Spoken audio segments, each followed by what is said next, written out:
अस्सलामुअलैकुम, आप देख रहे हैं होराइजन न्यूज़ HD। खबर शामिल करते हैं साहिवाल से। साहिवाल ज़िले इंतज़ामिया और पुलिस थाना सिटी ख्वाब खरगोश के मज़े लूट रहे हैं और यहाँ शहर में चोरी डकैती और लूटमार की भरमार होती जा रही है।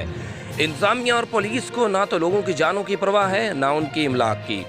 मजदूर पुलिस चौक से झाल रोड की तरफ जाएं तो पीर इमरान शाह रोड के करीब रात के अंधेरे का फ़ायदा उठाकर रोड रिफ्लेक्टर्स उखाड़े जा रहे हैं। होराइजन न्यूज़ HD चैनल की टीम ने रिफ्लेक्टर्स उखाड़ने वाले से गुफ्तगू की तो इंकशाफ हुआ कि ना सिर्फ रिफ्लेक्टर्स उखाड़े जा रहे हैं बल्कि साइकिल्स भी चोरी हो रहे हैं।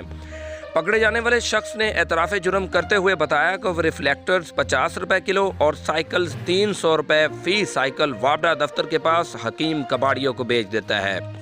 DC साहिब साहिवाल व हुकाम बाला से अपील है कि न सिर्फ चोरी चुकारी की रोकथाम के लिए इक़दाम किए जाएं बल्कि हकीम कबाड़िया के खिलाफ सख्त से सख्त एक्शन लेते हुए पाबंद सिलासिल किया जाए और ज़िला इंतज़ामिया की गफलत पर भी एक्शन लिया जाए ताकि लोगों की जानों के साथ साथ उनकी इमलाक भी महफूज रहें। रिपोर्ट महबूब चौधरी, सरपरस्त आला, होराइजन न्यूज़ HD।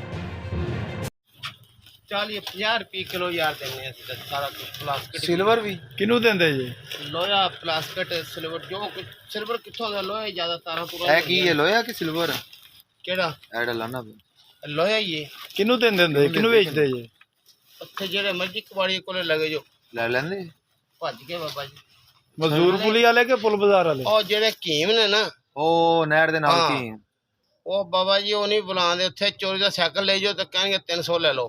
पहले साइकिल दा 300 जेड़ा दूसरा ले आओगे फिर उनदा तुहानू 400 देंगे। अच्छा ते मोटरसाइकिल दा नहीं मोटरसाइकिल ले लेनी सी बेची एवें तन झूठ मार ते जेड़े होर वापटा तारा तुरा लमकदियां हुंदियां केबल कुबल दी बाबा हर बंदा आपदे मिशन तो होंदा ਤੇ ਇਹ ਜਿਹੜਾ ਤੁਸੀਂ ਹੁਣ ਪੁੱਟਦੇ ਪਏ ਸੀ ਇਹਦਾ ਕੀ ਸਿਸਟਮ ਹੁੰਦਾ ਹੈ? ਕਿੰਨੇ ਰੁਪਏ ਕਿਲੋ ਦਿੰਦੇ ਜੀ?